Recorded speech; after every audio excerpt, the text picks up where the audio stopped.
My name is Layla Morgan, and I was 38 years old when my sister made it painfully clear that my family didn't matter to her. I had spent so many years excusing Kayleen's behavior, telling myself she was just stressed, overwhelmed, or obsessed with control. But as I watched my 11-year-old son, Aiden, straighten his tie for the third time in front of a slightly warped mirror, I began to understand the truth. Some people see only what suits them, and everyone else is invisible. "Mom, do I look okay?" Aiden asked, forcing a small smile that didn't quite reach his eyes. His hand smoothed the navy blazer over his chest repeatedly, like the fabric itself could betray him if he stopped paying attention. I told him automatically, "You look perfect." But my stomach tightened. He had been practicing that smile all morning, the polite one, the quiet one, the one that made him manageable. Before I could add anything else, Kayleen's heels clicked sharply down the hallway. She appeared, clipboard in hand, hair pinned, makeup flawless. She looked less like a bride and more like a general overseeing a military operation. Her eyes landed on me, completely bypassing Aiden. "Oh, Layla," she said flatly, voice casual but sharp. "You didn't bring him, did you?" I blinked. "Bring who?" "My son," I said. Kayleen tapped her clipboard, sighed, and finally turned her blank gaze to Aiden. "He can't be here," she said. "No plus ones." Aiden froze, fingers gripping the edge of his blazer. My throat went tight. "Kayleen, he's 11. He's not a date. He's my son." "I said we're keeping it intimate," she said, letting the word hang between us like a blade. Then, as if offering some mercy, she added, "Also, Dylan's friends are about to arrive. Please, don't start anything right now." "The guys," I repeated, voice tighter than I intended. "Yes, his fraternity friends. They're basically family," Kayleen said, eyes sliding past us again. Aiden looked up at me for a fraction of a second, that quick, instinctive glance children give when deciding if they should shrink further, disappear. Behind us, laughter drifted through the open windows, the smell of barbecue smoke, music celebration, the wedding weekend unfolding without him. Kayleen gestured vaguely toward the front room. "Have him wait in the car or something. Photos are starting. Like a jacket, like an object to be set aside until convenient." I didn't argue. I didn't plead. My hands shook, but I stayed still, because Aiden was right there, doing that thing he always did when he felt unwanted, making himself small, making himself quiet. "You said I could come," I said finally. Kayleen's mouth tightened. "I said you could come," she replied sharply. "Not him." I swallowed. "You know I'm widowed. He's the only family I have left." "Don't make this about that, Layla," she said impatiently. Aiden whispered, "It's okay, Mom," and it hit me harder than anything Kayleen had ever said. He was already trying to smooth over a situation he didn't create, already shrinking himself to fit someone else's comfort. "Are you leaving?" Kayleen asked, checking her watch. "Because I need to tell the coordinator." I looked past her into the living room. Rows of welcome bags lined the table, each neatly labeled, tied with ribbons. Dylan's friends had names. They had bags. They had a place. My son had neither. I took his small hand in mine. "We're leaving," I said calmly. Kayleen spun toward me. "Layla, wait." I didn't. I just walked out the front door with Aiden at my side. Someone muttered something behind us, loud enough for him to hear. "She always has to be dramatic." Aiden walked with his chin up, eyes bright in that quiet, careful way that terrified me. When we reached the truck, he climbed in, buckled himself, and finally asked softly, "Did I do something wrong?" "No, sweetheart. Not even a little," I said immediately. The tightness in my chest eased slightly. This was clarity, not doubt. I was done explaining, done rationalizing. We drove home in silence, the Texas sky stretching wide and pale above us. Dust clung to everything, but it felt good to be moving, to leave a house where love was conditional and respect was purchased. I glanced at Aiden in the rearview mirror, his small jaw set, eyes scanning for danger. He had learned, far too early, that family sometimes chooses convenience over care. At the barn, we unloaded our bags, and I watched him run toward the paddocks, smiling freely for the first time all morning. It was in that moment I realized protecting him would be the only priority from now on. Kayleen could have the wedding. She could have the applause, but Aiden's dignity and mine were non-negotiable. I sat on the porch steps, hands wrapped around a mug of coffee, feeling something settle inside me. Years of excuses, of quiet compliance, of payments and favors and silent sacrifices, everything pointed to the same truth. Some people would never see the harm they caused. Some people valued appearance and hierarchy over children, over family, over love itself. And I would no longer let them. The morning after Kayleen's wedding decree, I found myself standing in the barn aisle, the smell of hay and leather thick around me. Aiden was inside the house, quietly eating cereal, humming to himself like nothing had happened. I watched the sunlight fall across the stalls, dust motes floating lazily in the warm glow, and thought about how long I had allowed this pattern to continue. It wasn't just the wedding. It was everything. Every favor, every financial help I had provided for years. At first, it seemed small, temporary. A little loan here, a deposit there. I told myself I was family, that this was what families did. But as I traced the worn lines on the wooden post of a stall, I realized something darker. My money had been a leash, my patience a weapon, and my silence the glue holding them together. Weeks before the wedding, Kayleen had started dropping requests like breadcrumbs. "Can you cover the venue deposit?" she'd ask casually over the phone. "It's just $25,000. Dylan will reimburse the rest." My chest would tighten, my fingers curl instinctively around the counter as if holding on could anchor me from the storm. And every time I had complied. Always. Because saying no seemed impossible when grief still gnawed at the edges of my heart, and the memory of my late husband, Jordan, was used as leverage in every request. "Layla," Kayleen had said once, voice syrupy, "you know Jordan would want this. He loved weddings." I clenched my jaw so hard my teeth ached. He was gone, and she knew it. And still, she used him as a shield to keep me silent, compliant, and paying. I had wired that deposit, had signed forms, sent receipts, all under my name because Kayleen had insisted it was easier for accounting. Easier, she had said. But the truth was, she had put the weight of her celebration on me, and I had carried it, quiet and unquestioning, for months. Every florist bill, every dress fitting, every rehearsal dinner expense had landed squarely on my shoulders. And every single time, she had smiled and thanked me as if gratitude could erase the imbalance, as if my exhaustion didn't exist. And then there was the guest list. I had asked, gently, cautiously, "Who's coming?" And Kayleen had shrugged. "We're still finalizing." Every day, every question, she skirted the answer, leaving me to pay without understanding the arrangement, leaving Aiden invisible while Dylan's fraternity brothers had everything. Their bags, their names, their space. I stepped back from the stall and let my hand slide along the rough wood, letting the truth sink deeper. This wasn't about wedding stress, or deadlines, or anything that could be excused. This was hierarchy. This was control. This was Kayleen signaling, in every possible way, that Aiden was optional, my family's status conditional, and my generosity exploitable.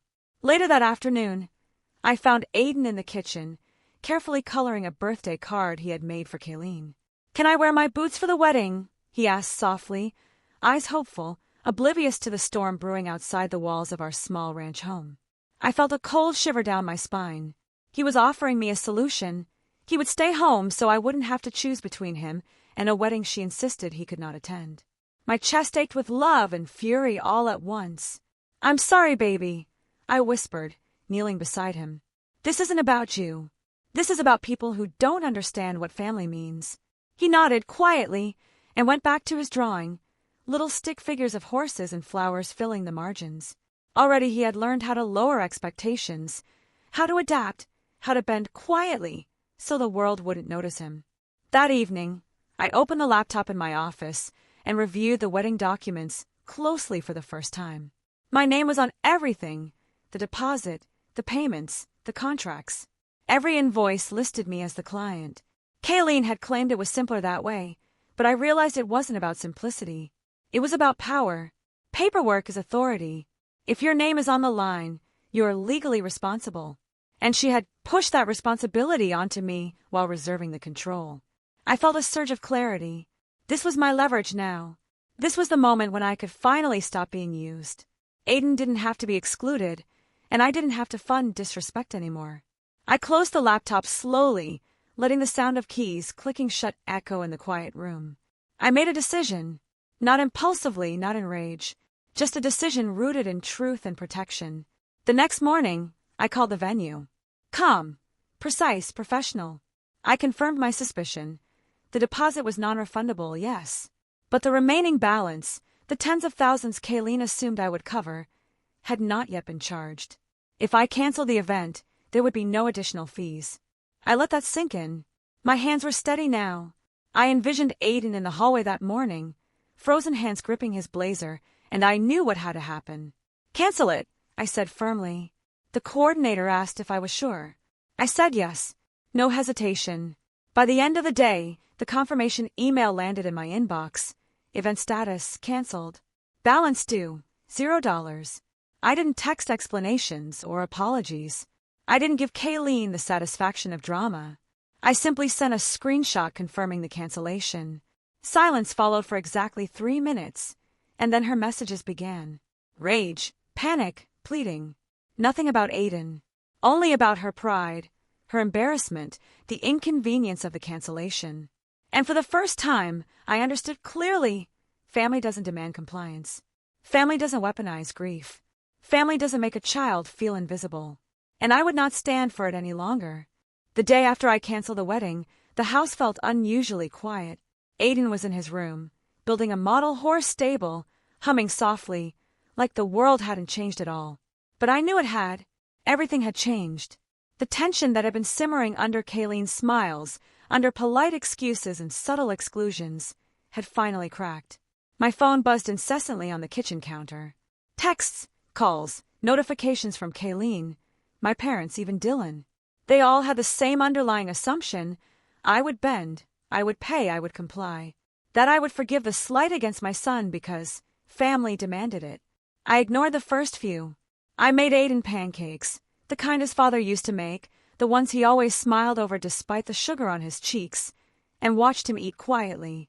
He glanced up occasionally, eyes searching, as if checking if I'd changed my mind, as if the world still demanded he shrink himself to be acceptable. You're really not going? Kayleen's text read finally, after an hour of silence. No apology, no mention of Aiden. Just panic. Nope, I replied simply. Still sending a gift. She fired back instantly, words dripping with accusation. You ruined everything. You're crazy. You're selfish.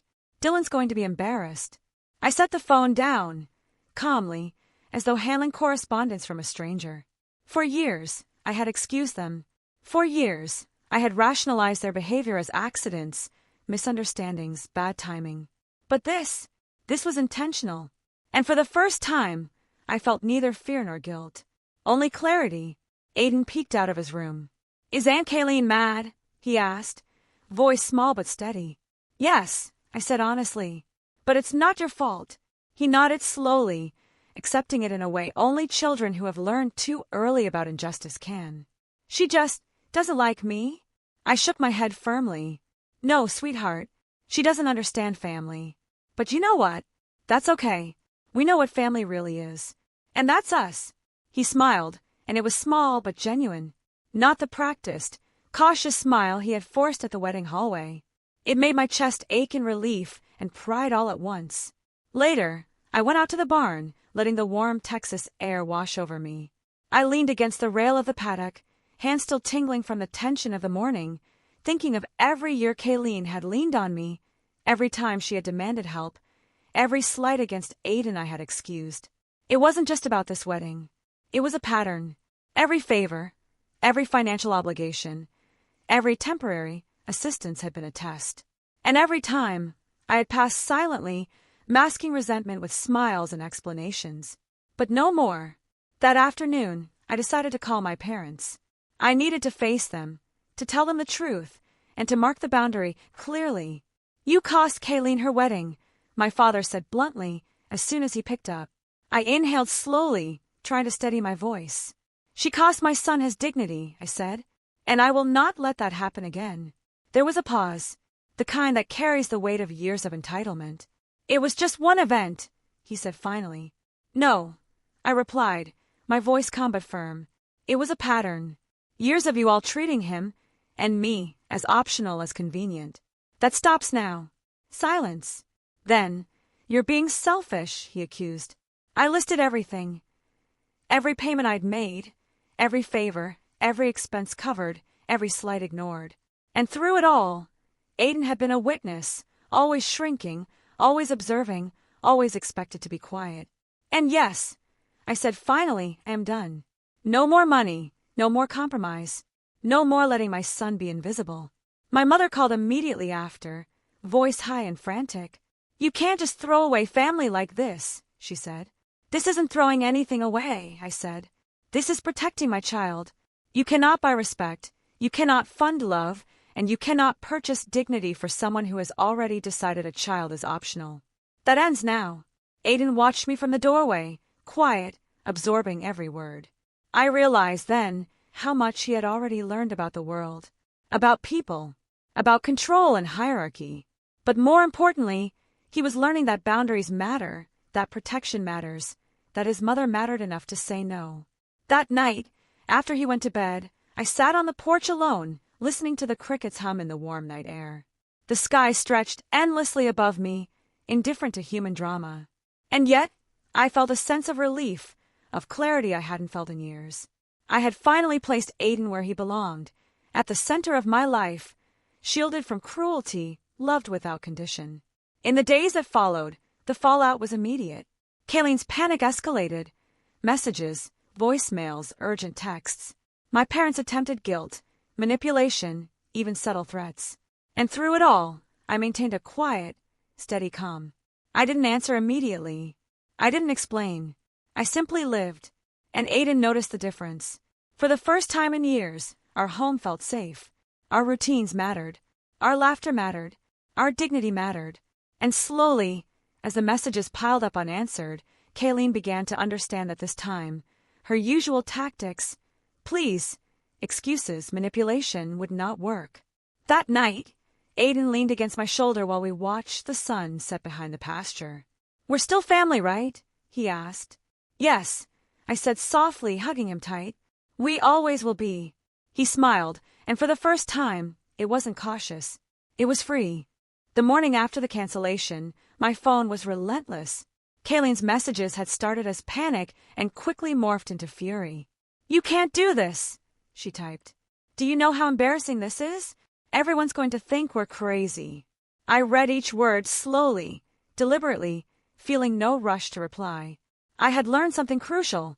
When people operate on entitlement and assumption, their words only carry weight if you let them.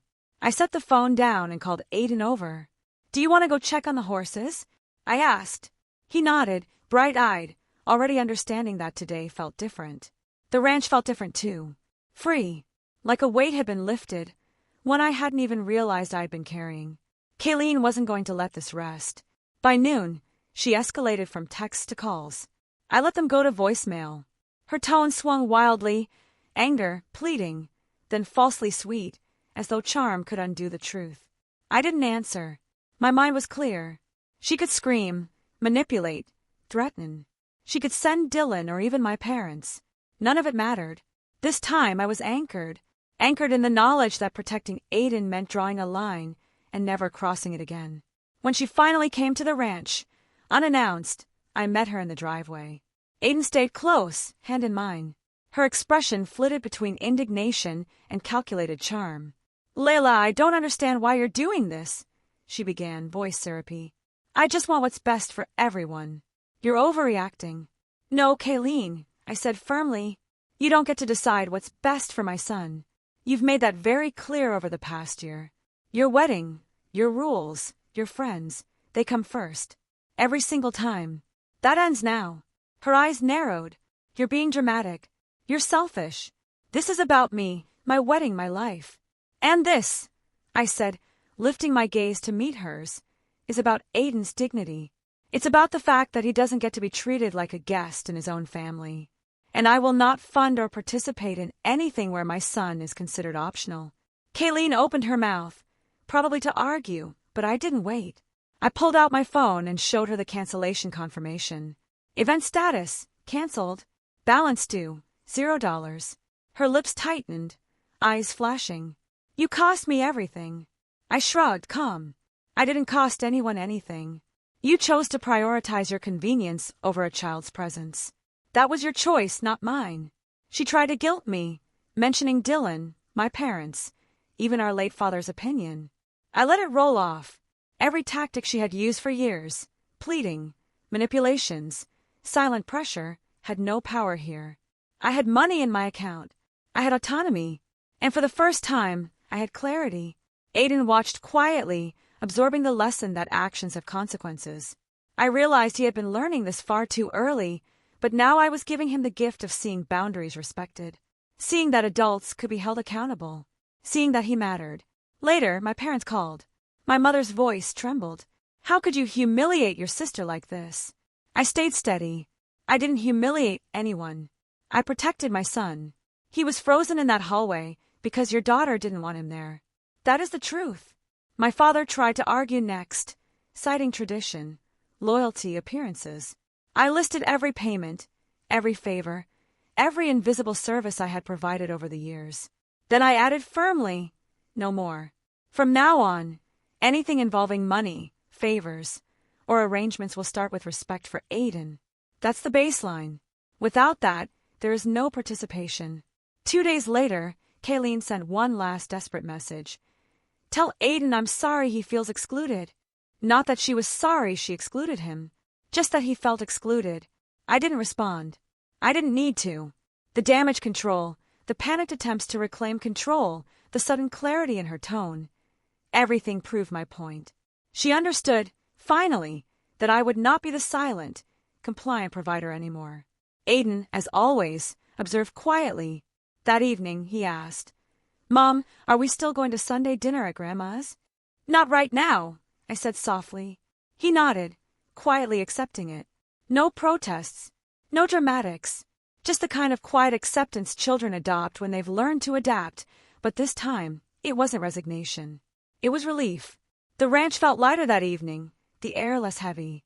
Aiden ran barefoot along the fences, laughing, chasing the dust motes kicked up by the wind. For the first time in years, I didn't feel the weight of family expectations pressing down on my chest. Our life, our routines, our dignity, they were ours again. That night, I sat on the porch after Aiden went to bed, the Texas sky stretching endlessly above. I let myself feel everything I had suppressed for years, the grief for my late husband, the frustration at constant manipulation, the anger at repeated slights. And for the first time, I let it turn into resolve instead of guilt. Because here's the truth no one tells you. Boundaries have power. Respect cannot be bought, and love cannot be coerced. You don't have to participate in someone else's hierarchy or scheme. You can step out, take control, and make room for what truly matters. Weeks passed. Kayleen's frantic calls slowed, then stopped. My parents stopped pushing. And Aiden, he laughed more, slept better, ran freer through the pastures. The ranch had regained its rhythm, its quiet steadiness. Our home felt like ours again. I had drawn a line, and for the first time in years, I saw that protecting my child required no apologies. It required no compromises. It required only clarity, courage, and action. Weeks after the cancellation, life settled into a rhythm that was quiet but reassuring. Kayleen's calls and messages slowed to nothing, and for the first time in years, I realized how heavy my compliance had been. The weight of financing a wedding, smoothing over offenses, and excusing manipulations, it was gone. My home, my ranch, and most importantly, my son's dignity, were finally mine to protect. Aiden noticed the change immediately. He moved differently, smiled more freely, and laughed without glancing nervously at the door or the mailbox.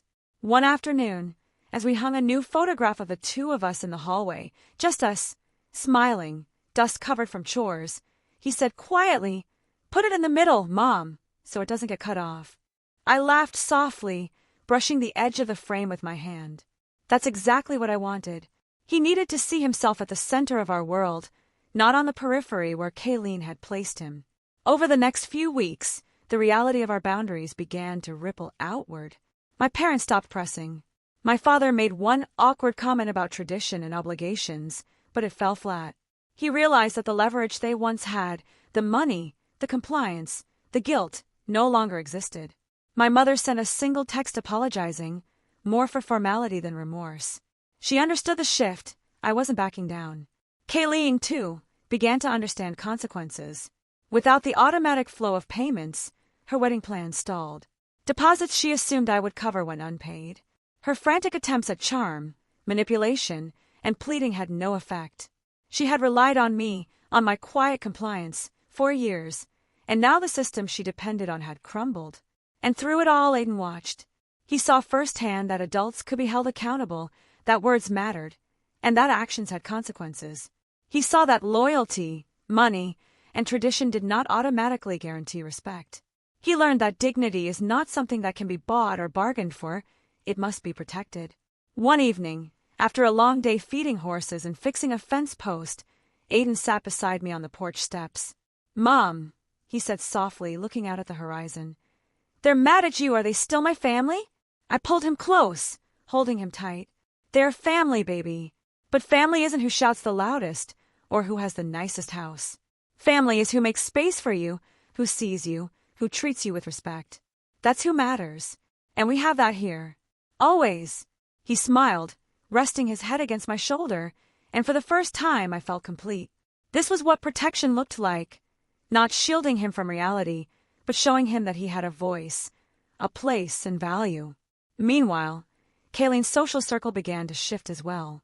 Her wedding, initially planned as the perfect show, became a cautionary tale in her own family and among friends. People whispered about the canceled deposits, the unpaid vendors, the reliance on someone else's money. And though I had never intended revenge, the natural consequence of her manipulation was undeniable. Actions, after all, speak louder than words. I found myself reflecting on the years I had excused and enabled. I remembered the holidays where Aiden's contributions, drawings, small handmade gifts, thoughtful notes, were overlooked while Kayleen's children were celebrated. I remembered his small, careful smile at every gathering, the way he minimized himself to avoid being a burden. And I realized, in vivid clarity, that every single time I had said yes, I had reinforced a system that told him he was optional. That stopped now.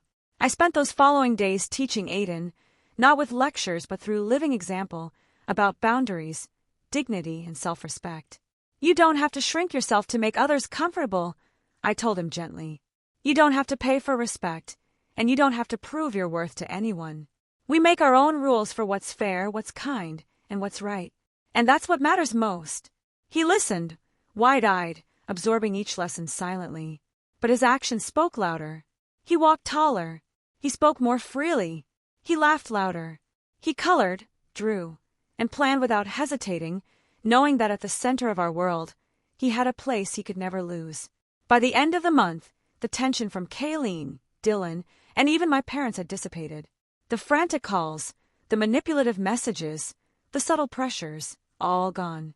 I realized then that sometimes the most powerful action is simply refusing to participate in injustice. Protecting your child, standing firm, asserting boundaries, it is both the simplest and the most profound form of courage. And in those quiet moments, I understood the truth I had been avoiding for years. Family isn't defined by proximity, blood, or tradition. Family is measured by love, respect, and protection. And no one, not a wedding, not a list of expectations, not even a sister, has the right to make a child feel invisible. As the Texas sun dipped behind the pastures, Aiden leaned against me once more. "I like it here, Mom," he whispered. "It feels like home." "Yes, baby," I said, brushing his hair back. "It's our home, and here you belong." For the first time in years, I didn't feel guilty. I didn't feel exhausted. I didn't feel the heavy pull of obligation. I felt free. Free to love, to protect, to parent without compromise. Free to show my son that dignity isn't negotiable, and that family is what you make it, not what others demand it to be. Months had passed since Kayleen's wedding debacle, and the ranch had settled into a rhythm that felt almost sacred. The chores, the animals, the endless blue Texas sky. It all carried a kind of steady reassurance I hadn't realized I needed so badly. But the biggest change, by far, was in Aiden. He moved through the ranch with confidence now, hands free, voice strong, laughter unguarded. No longer the careful, shrinking child who had learned to blend into the background, he was visible. He belonged. And watching him, I realized that standing up for him hadn't just protected him, it had transformed us both. One evening, after feeding the horses and fixing a stubborn fence post, we sat on the porch steps with the sunset painting the sky in amber and rose. Aiden leaned into me, a book in his lap, and asked, "Mom, do you think Kayleen and Dylan will ever understand?" I paused, considering. "Maybe," I said softly, "but we don't need them to. What matters is that we understand, that we know our worth, that we know what family truly is." He nodded, eyes thoughtful, then smiled, a real smile unguarded free. "I like our family, Mom," he whispered. "It's us, and the ranch, and you." I laughed quietly, brushing his hair back. "It's exactly that, baby. Always that." Life had shifted in ways that were subtle but profound. Kayleen's frantic calls and manipulative texts were gone. My parents, while still present, had learned their place. Their attempts at guilt, subtle threats, and expectations no longer carried weight. The system of exploitation and entitlement that had defined our relationships for years had collapsed the moment I drew firm boundaries. And with it, the quiet freedom of self-respect had replaced the suffocating obligations of the past. I reflected on the lessons Aiden had absorbed without lectures or harsh words. He had learned that dignity is non-negotiable, that love isn't earned through money or compliance, and that standing up for yourself and your loved ones doesn't make you cruel, it makes you strong. And through it all, I had learned the same. One morning, as I was brushing the horses before the sun climbed high into the sky, Aiden came running up, waving a letter. "Mom, it's from Aunt Ruth," he exclaimed, breathless. I took it from him carefully, noticing the words written in her familiar handwriting. "Rihanna, I finally see now. I should have said something years ago. You and Aiden deserve respect, and I'm so sorry for letting them treat you otherwise. I hope this can be a new beginning for all of you." I smiled softly, folding the letter carefully. It was a small gesture, but a meaningful one. Even if Kayleen never apologized properly, at least one family member had begun to understand the truth. And that was enough. Aiden looked up at me, eyes wide. "See, Mom? Some people can change." "Yes, baby," I said. "Some people can. And some of us just need to stand firm and wait for them to realize it." The ranch had become our sanctuary, a place where we could breathe freely, make mistakes, laugh loudly, and exist without compromise. Even the simplest moments, watering the horses, feeding the chickens, repairing a fence post, were infused with a sense of completeness and stability that had been missing for years. Looking back, I understood that all those years of compliance, of excuses, of paying and protecting while others ignored Aiden had been preparation for this moment. It had taken pain, frustration, and heartbreak to teach me how to truly advocate for my son. And now, standing in the middle of our dusty Texas pasture, watching him run and laugh, I knew I would never go back. We had learned that family isn't defined by shared blood or grand gestures. It isn't measured in deposits paid or obligations fulfilled. Family is about presence, respect, and unwavering protection. It's about creating a space where love isn't conditional and dignity isn't negotiable. As the sun dipped behind the horizon and the stars began to appear, I pulled Aiden close on the porch steps. "You know," I said softly, "no one can take this from us. No one can make you feel invisible again. Not your sister, not anyone else. You belong here, and you always will." He smiled, leaning into me, and for the first time in a long while, I felt the full weight of freedom settle into my bones. No guilt, no obligation, no manipulation. Just the quiet, powerful reality that comes when you protect what matters most. And as the night settled over our little ranch, I realized that standing up for Aiden had done more than protect him. It had given me back myself. The life we had built, the bond we shared, the sanctuary of home, it was ours, entirely and unconditionally. And for that, we needed nothing else.